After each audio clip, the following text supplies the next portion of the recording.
Yang pertama, bahan makanan mengandung karbohidrat ada jagung, kentang, ubi, dan tepung. Makanan yang mengandung protein ada daging-dagingan, ikan, telur, keju, susu, dan jenis kacang-kacangan. Jenis makanan yang mengandung lemak ada alpukat, ikan salmon, minyak kelapa, dan zaitun. Jenis makanan yang mengandung vitamin ada buah-buahan diantaranya pisang, jeruk, apel, dan stroberi. Dan jenis sayuran diantaranya ada wortel, kembang kol, jagung, terong, dan brokoli.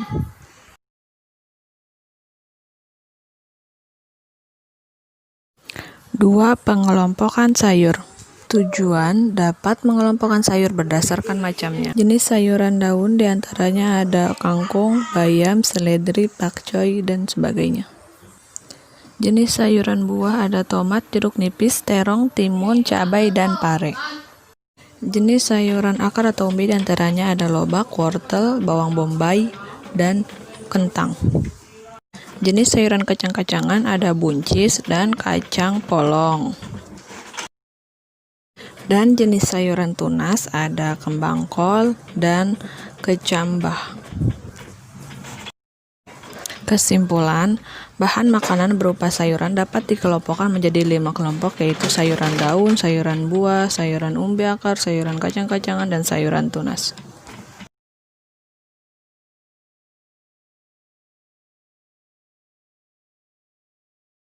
Menu makanan dari bahan sederhana yang pertama ada nasi putih yang terbuat dari beras. Nah, kemudian ada telur goreng mata sapi, ada ayam goreng dan tempe goreng. Selanjutnya ada sayur bayam yang terbuat dari bayam dan jagung. Lalu ada sayur sop yang terbuat dari daging ayam, wortel, dan kol. Lalu ada buah-buahan dan ada susu hangat yang terbuat dari susu sapi. Selanjutnya ada jus jambu biji merah yang terbuat dari jambu biji merah. Kesimpulan, zat makanan atau zat gizi adalah komponen-komponen yang terkandung pada bahan makanan. Zat makanan yang diperlukan oleh tubuh adalah karbohidrat, protein, lemak, vitamin, dan mineral.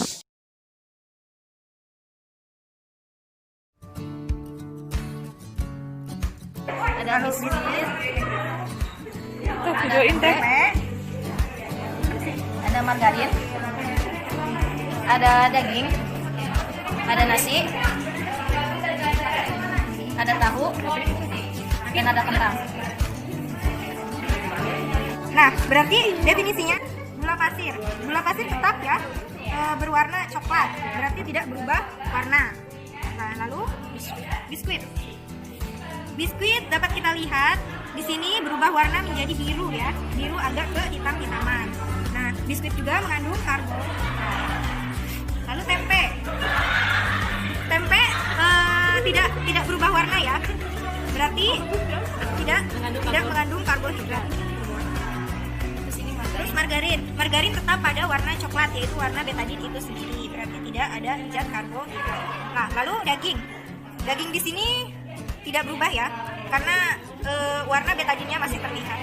Nah, lalu nasi dapat kita lihat dia berubah warna menjadi biru ke hitam-hitaman. Nah, berarti nasi pun mengandung karbohidrat.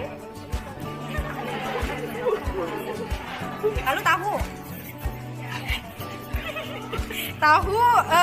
tidak berubah warna karena warna betadinnya terlihat jelas.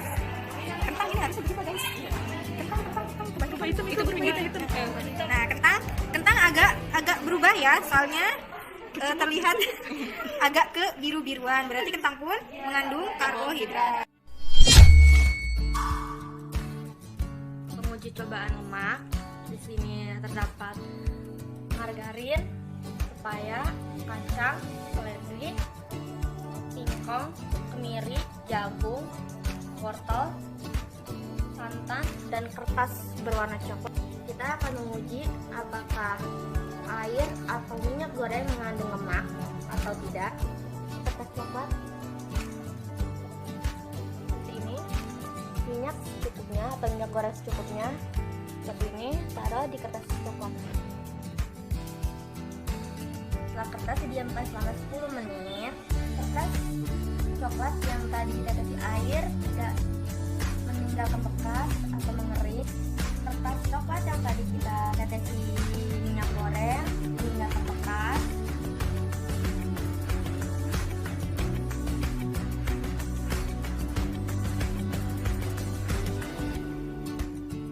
Yang mengandung lemak setelah didiamkan selama 10 menit, hasilnya adalah kemiri, margarin, dan santan mengandung lemak yang sangat tinggi. Lalu jagung, wortel, dan pepaya mengandung lemak yang rendah atau tidak terlalu tinggi. Kemudian singkong, seledri, dan kacang tidak mengandung lemak sama sekali atau sedikit. Protein dengan proses pembakaran alat-alat dan bahan yang diperlukan yaitu lilin, penjepit, korek api, bulu ayam, roti, daging ayam, kangkung, seledri, putih telur, dan tempe. Selanjutnya kita nyalakan lilin, kemudian bakar bulu ayam bulu ayam yang terbakar ini kita gunakan sebagai kontrol.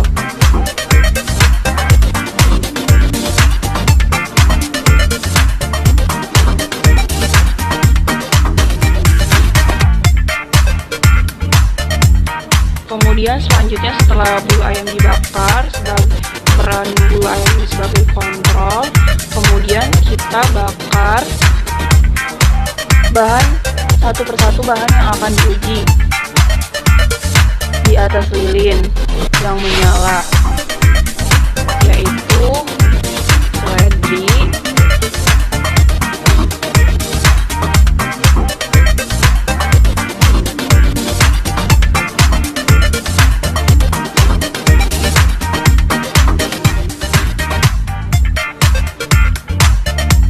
kemudian tempe,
kegiatan praktikum yang dilakukan,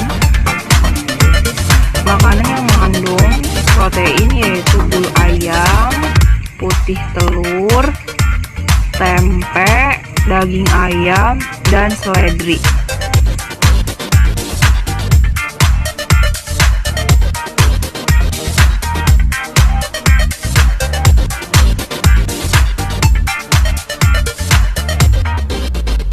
Proses terjadinya pencernaan makanan dalam sistem alat pencernaan manusia. Makanan masuk melalui mulut, organ yang ada di dalam rongga mulut seperti gigi, lidah, dan kelenjar mulut ikut ambil bagian dalam proses ini. Di dalam mulut, makanan dikunyah secara mekanik dan kimiawi. Makanan yang sudah dikunyah akan melewati faring atau persimpangan saluran dari rongga mulut ke kerongkongan.